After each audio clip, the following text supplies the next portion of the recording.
అదొక సువిశాలమైన సామ్రాజ్యం. అవినీతి, అక్రమాలకు భయంకరమైన అడ్డా. అక్కడ నీతిమంతమైన నాయకత్వం ఉన్నట్టుగా భ్రమ కలుగుతుంది తప్ప అంతా డొల్ల. అసాంఘిక శక్తులు కాలు మీ కాలేసుకుని దర్జాగా తమ కార్యకలాపాల్ని కొనసాగిస్తుంటాయి. ఇలాంటి నేతలకు దీటుగానే కొందరు ప్రభుత్వాధికారులు సైతం విధి నిర్వహణలో చేతివాటం ప్రదర్శిస్తూ విధిరాతలను మార్చుకుంటున్నారు. ఉన్న ఒక్క దీపంతోనే కాకుండా చుట్టూ చాలా విద్యుత్ దీపాలు చాలదన్నట్టు మిణుగురులను కూడా సమకూర్చుకొని ఇంటిని చక్కబెట్టుకుంటున్నారు. ప్రభుత్వానికి సమాంతరంగా ఇక్కడ సొంత పాలన కొనసాగిస్తున్నారు.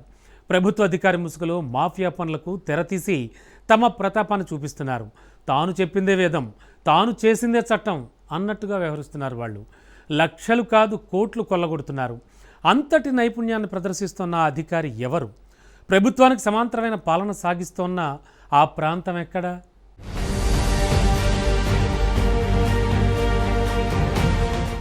బద్వేలు ఈ పేరు వింటేనే అందరి గుండెలు బరువెక్కుతాయి. ఎందుకంటే ఇక్కడ జరగని అసాంఘిక కార్యకలాపాలు మరెక్కడ ఉండవు. ఇక్కడి రాజకీయానికి అలాంటి వ్యక్తులే ఆయువు పట్టు అనక తప్పదు.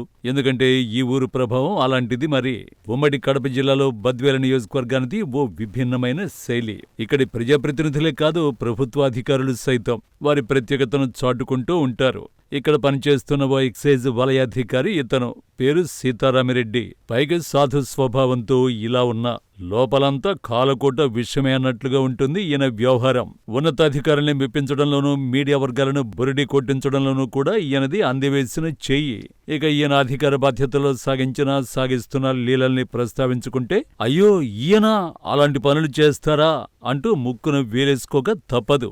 ఎవరైనా ఓ సాధారణ ఉద్యోగి అసాధారణంగా సాగిస్తున్న చట్ట వ్యతిరేకమైన పనులు చూస్తే ప్రభుత్వానికే చెమటలు పడతాయి.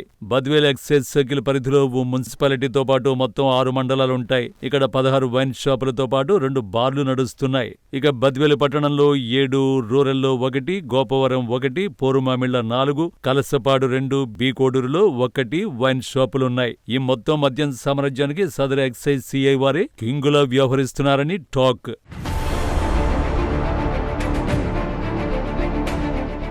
ఇక మద్యం షాపులకు ప్రభుత్వం ఇస్తున్న 13% కమిషన్ మాట పక్కన పెడితే వాటి యజమానులు ఎలా సంపాదించుకోవాలో అసలు సిసలైన ప్లాన్స్ను ఈ ఎక్సైజ్ సీఏ వారే సెలవిస్తారట. వాళ్లతో కలిసి 1కి 2-3 సార్లు సమాలోచనలు జరిపి ఏరియాను బట్టి అక్కడి రాజకీయాలను దృష్టిలో ఉంచుకొని తగిన ప్రణాళికలను వాళ్లకు పోసగుచ్చినట్టు చెప్పేస్తారట. అయితే ఆ ప్లాన్స్ ప్రస్తుతానికి మాత్రం వర్కౌట్ కానట్లు విశ్వసనీయ సమాచారం. మొత్తం అందరూ మద్యం వ్యాపారులను ఏకతాటిపైకి రప్పించి సిండికేట్ చేయాలని చాలాసార్లు అనుకున్నా ఆయన ప్రయత్నాలకు స్థానికంగా ఉంటున్న ఓ మద్యం షాపు యజమాని ఒప్పుకోవడం లేదట. దీంతో సదరు సీఐ ఆశలపై నీళ్లు చల్లినట్లయిందట. అంతేకాదు కొందరు ఇష్టానుసారంగా పల్లె ప్రాంతాలకు ఆటోలో మద్యాన్ని తరలిస్తున్నారు. లెక్కకు మించిన బెల్ట్ షాపులు గ్రామాల్లో చెలరేగిపోతున్నాయి. ఇలా వ్యాపారాల ప్రయత్నాలు జరిగినా జరగకపోయినా తనకొచ్చే ఆదాయాన్ని మాత్రం తన టేబుల్ దగ్గరకు రప్పించుకుంటున్నారట. ఒక్కో షాపు నుంచి నెలకు తనకు మాత్రమే 35,000 నుంచి ఆ పై ఇచ్చేటట్లుగా ఒప్పందాన్ని కుదుర్చుకున్నారట. ఇక మిగతా సిబ్బంది మామూలు సరే. ఇది కొత్తగా కూటమి ప్రభుత్వం ప్రైవేట్ షాపులు అమలు చేసినప్పటి నుంచి పక్కాగా సాగుతున్న వ్యవహారం. ఈ లెక్కన సిఐసార్ నెలసరి ఆదాయం దాదాపు 5 లక్షలకు పైమాటే.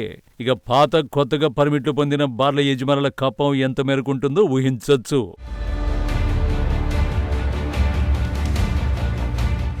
ఇక మద్యం షాపులకు నేరుగా ప్రభుత్వమే పర్మిట్ రూములకు లైసెన్స్ ఇచ్చేసింది.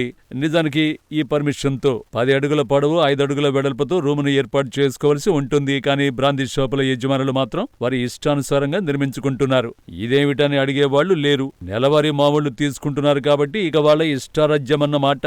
అంతేకాదు వైన్ షాపుల పనివేళలు సైతం వాటి యజమానుల ఇష్ట ప్రకారమే. తెల్లారి లేచింది మొదలు మందు ఎక్కడ ఏ బ్రాందీ షాపులో అయినా ఇట్టే దొరుకుతుంది.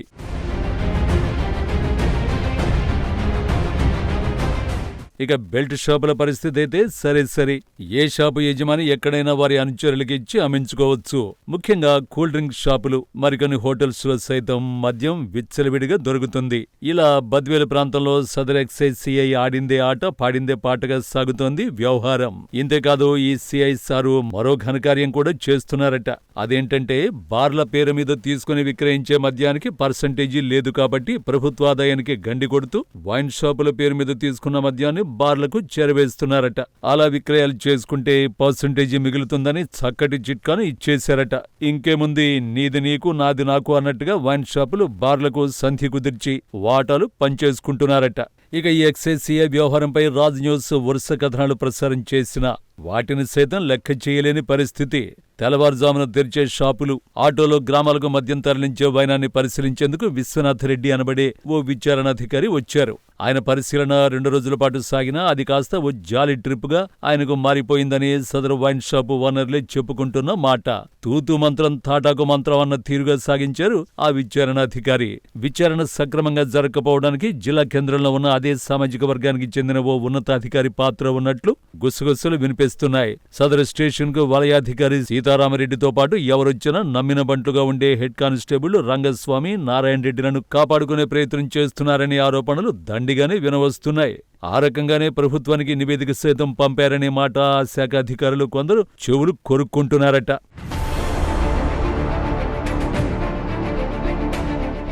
కూటమి నేతలు అధికారంలోకి రాకముందు మద్యం అక్రమాలపై ఉక్కుపాదం మోపుతామని జనాన్ని విశేషంగా ఆకట్టుకున్నారు. బెల్ట్ షాపులు పెడితే వారి తాట తీస్తామని కూడా భారీగానే స్పందించారు. ఇలాంటి పరిస్థితుల్లో అదే కూటమి ప్రభుత్వం అధికారంలోకి రాని వచ్చింది. మద్యం విక్రయాలు విచ్చలవిడిగా ఇష్టానుసారంగా జరిగిపోతున్నాయి. బెల్ట్ షాపులు ఎక్కడ పడితే అక్కడ వెలుస్తున్నాయి. చర్యలు తీసుకునే అధికారులే లంచాలకు మరిగి గల్లా పెట్టెలను నింపేసుకుంటున్నారు. ఈ పరిస్థితుల్లో మద్యం అక్రమాలపై ఎవరు చర్యలు తీసుకోవాలో సీఎం చంద్రబాబు చాలాసార్లు చెప్పినట్టుగా బెల్ట్ షాపుల తాట ఎవరు తీస్తారో సర్కారు వారి పెద్దలకే ఇరుక.